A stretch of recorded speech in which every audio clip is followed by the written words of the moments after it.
DJ Holy Vogue. Yo! You're locked into Point 5 Creative Studios, where Africa's stories aren't just told, they're produced. News, politics, entertainment, films that move the continent. We bring the truth, the fire, the creativity. Your world, powered by African storytelling. Point 5 Creative Studios. Point 5 Creative Studios.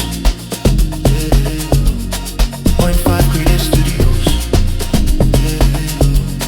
Point 5 Creative Studios.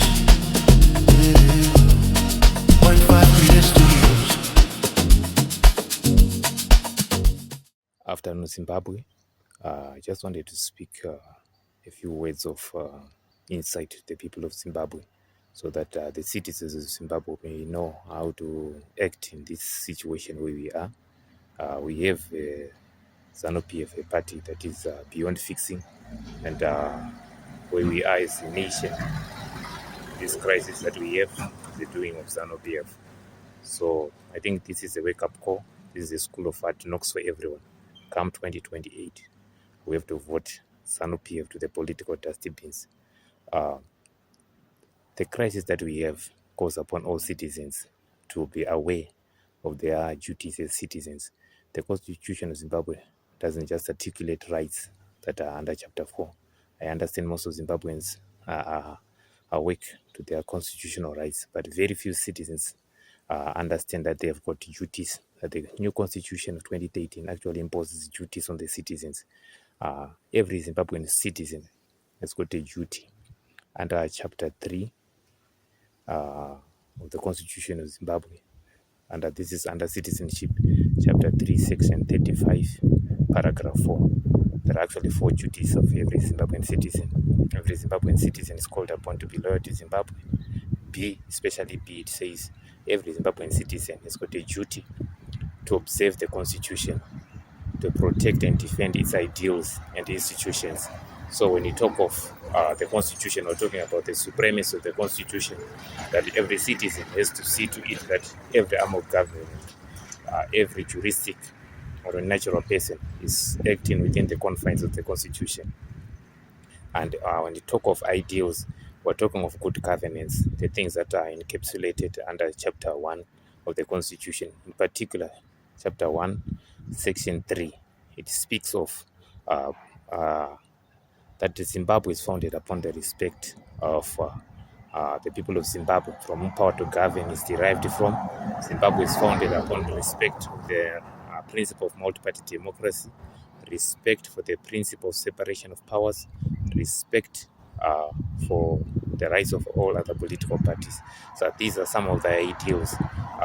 Some of the ideals are encapsulated in the preamble.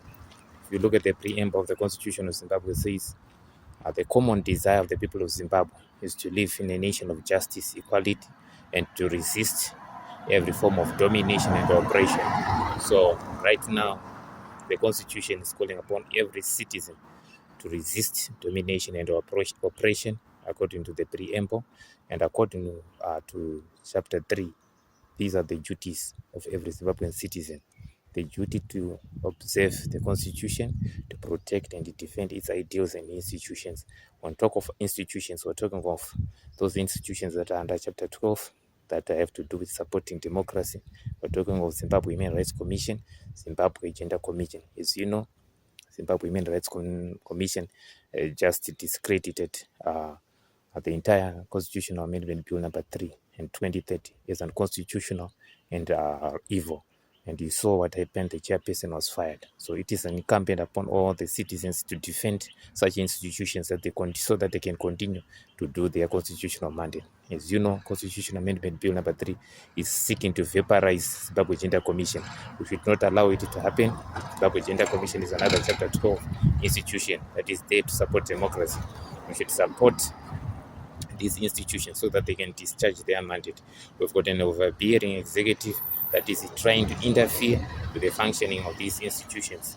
Already, we've got an executive that has rendered Parliament defunct. As you understand, the role of Parliament is to see to it that every arm of government is observing the constitutional provisions. This is the role of Parliament according to Section 190. But right now, Parliament is not working as it should because of the executive. So it is upon the citizens to make sure that these institutions are doing their constitutional mandate. Because once these institutions fail, say for example, if Parliament fails, if Chapter 12 institutions fail, say the judiciary fails, then we've got nothing in secondary. So one of the institutions that has to be protected from Constitution Amendment Bill number 3 of 2026 is the judiciary. As you understand, CAB 3 is trying to give the president the appointing powers to appoint judges, whereas the 2013 Constitution said Judiciary Service Commission shall advertise whenever there is a need to have new judges. It advertises the position, then the citizens of Zimbabwe make nominations. From those nominations, there will be public interviews so that judges are nominated from the list that the president is given from the Judiciary Service Commission. This was meant to ensure competency and meritocracy and show independence of the judiciary. But CAB 3 is trying to undermine judiciary independence and impartiality completely. So this is one of the things that as citizens we have to guard against. We have to protect the independence of the judiciary and reject CAB 3. CAB 3, the rationale behind it is trying to establish